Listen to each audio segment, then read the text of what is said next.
Prelims కావచ్చు, mains కావచ్చు, interview కావచ్చు, ఒకటే హాల్ టికెట్ ఉంచుకొని ఒకటే హాల్ టికెట్ ఉండి ఆ విధంగా తెలంగాణలో మరి రెండు హాల్ టికెట్స్ ఎందుకు ఇచ్చినారు? మరి ప్రిలిమ్స్ లో ఒక హాల్ టికెట్, మెయిన్స్ లో ఒక హాల్ టికెట్ ఎందుకు ఇచ్చినారు?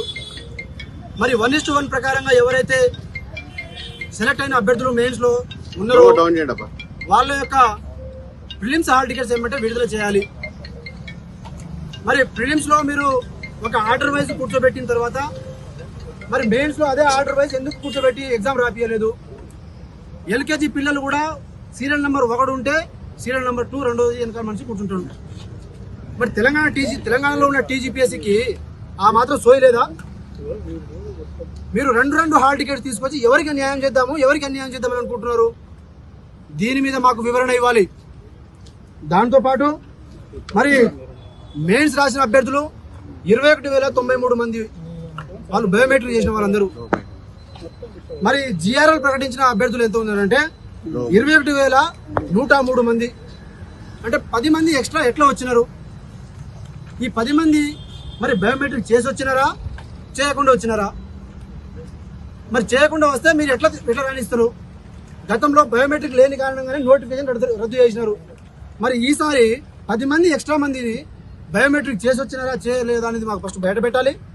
మరి 10 మంది ఎక్స్ట్రా వస్తే మరి వాళ్ళ మీద ఎలాంటి చర్య తీసుకోవాలి మీరు?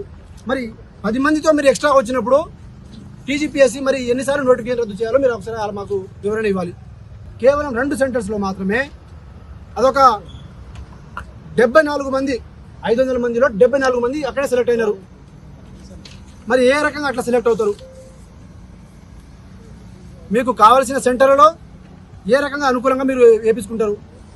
ముఖ్యమైన విషయం ఏంటంటే ఉర్దూ మీడియం అభ్యర్థులు మొత్తం 9 మంది ఎగ్జామ్ రాసినారు.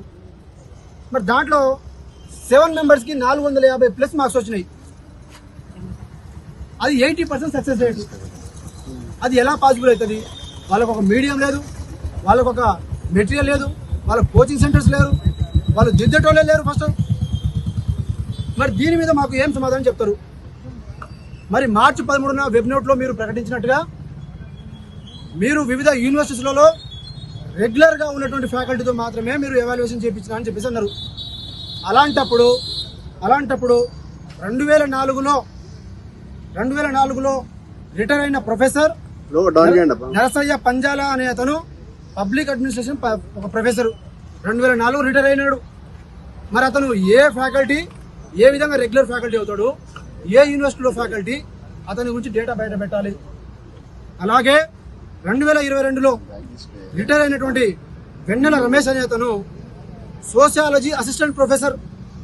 మరి అతను పేపర్ ఎవాల్యుయేషన్కి ఏ విధంగా అర్హత ఉంటాడు? మరి ఆయన ఏ యూనివర్సిటీలో రెగ్యులర్ ఫ్యాకల్టీ అనేది కూడా మీరు యావత్ తెలంగాణలో ఉన్న నిరుద్యోగ సమాజానికి మీరు తెలియజేయాలి. అలాగే ఇంగ్లీష్ మీడియంలో ఎక్కువ మార్కులు వచ్చినాయి, ఎక్కువ ర్యాంకులు వచ్చినాయి అనుకుందాం. మరి దాని తర్వాత ఎక్కువగా రాసినటువంటి తెలుగు మీడియం అభ్యర్థులకు వీళ్ళకు రావాలన్నా, వీళ్ళు సెలెక్ట్ కావాలన్నా, లేదంటే పట్టుమని 9 మంది రాస్తే దాంట్లో 7 మందికి మీరు ఉద్యోగాలు ఇస్తారా? మరి తెలుగు మీడియం అభ్యర్థులు అసలు గ్రూప్ 1 పోస్టులు అంటేనే ఇంగ్లీష్ మీడియం కంటే ఎక్కువ కంపీట్ అయ్యేది తెలుగు మీడియం అభ్యర్థులు. వాళ్ళకు చరిత్ర తెలుసు, ఉద్యమాలు చేసిన వాళ్ళకు ఉన్నటువంటి అవగాహన, వాళ్ళందరినీ పక్కన పెట్టేసి మీరు ఇంగ్లీష్ మీడియం తర్వాత ఉర్దూ మీడియం పీపుల్కి ఎట్లా ఇస్తారు? అలాగే 654 మందికి సేమ్ మార్క్స్ వచ్చినాయి. ఏది 0.05% కూడా డిఫరెన్స్ లేదు. అది కూడా వాళ్ళు ఒకరి వెనకాల ఒకరు కూర్చున్న వాళ్ళకే. మరి దీన్ని మేము ఏ విధంగా అర్థం చేసుకోవాలి? దీనికి మీరు ఏం సమాధానం చెప్తారు? అలాగే మీరు నోటిఫికేషన్ రూల్ ప్రకారంగా 1:2 ప్రకారంగా సర్టిఫికేట్ వెరిఫికేషన్ పిలవాలి.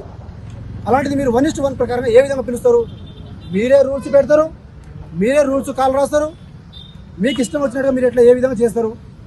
అలాగే ఇష్టం వచ్చిన హాల్ టికెట్స్ వేసుకుంటారు, ఇష్టం వచ్చినట్టుగా పోస్టులు పెంచుకొని, ఇష్టం వచ్చినట్టుగా ఎవాల్యుయేటర్లు పెట్టుకొని ఇష్టం వచ్చినట్టుగా మీరు మీకు నచ్చినటువంటి సెంటర్లలో పెట్టుకొని, మీకు నచ్చినట్టుగా హాల్ టికెట్స్ ఇచ్చుకొని, మీకు నచ్చినట్టుగా మార్కులు ఇచ్చుకొని, మీకు నచ్చిన ఎవాల్యుయేటర్స్తో ఎవాల్యుయేషన్ చేపించుకొని, అర్హత ఉన్నా లేకున్నా ఇష్టం వచ్చిన వాళ్ళకు ఇష్టం వచ్చినట్టుగా మార్కులు వేసుకొని మీరు గ్రూప్ 1 సమస్యని కుక్కలు చింపిన విస్తరాకులా చేసినారు.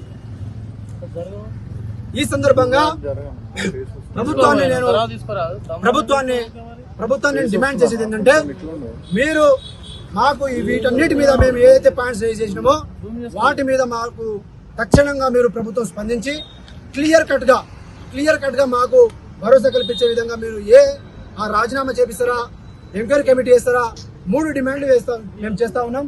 ఒకటి, ఈ ఎగ్జామ్ మాత్రం ముందుకు పోతే మాత్రం రాష్ట్రం మొత్తం మాకు ఎలాంటి సమాధానం చెప్పకుండా మీరు ఈ ఎగ్జామ్ ప్రాసెస్ లో మీరు ముందుకు స్పీడ్ గా కనుక మీరు రిజల్ట్ గీచుకుంటూ మా అనుమానాలను నివృత్తి చేయకుండా మీరు ముందుకు పోతే మాత్రం మీరు ఎంత స్పీడ్ లో ఉద్యమం మీరు ప్రాసెస్ ని కంటిన్యూ చేస్తారో దానికంటే డబుల్ స్పీడ్ తో మేము కూడా ఉద్యమం మొదలు పెడతాం.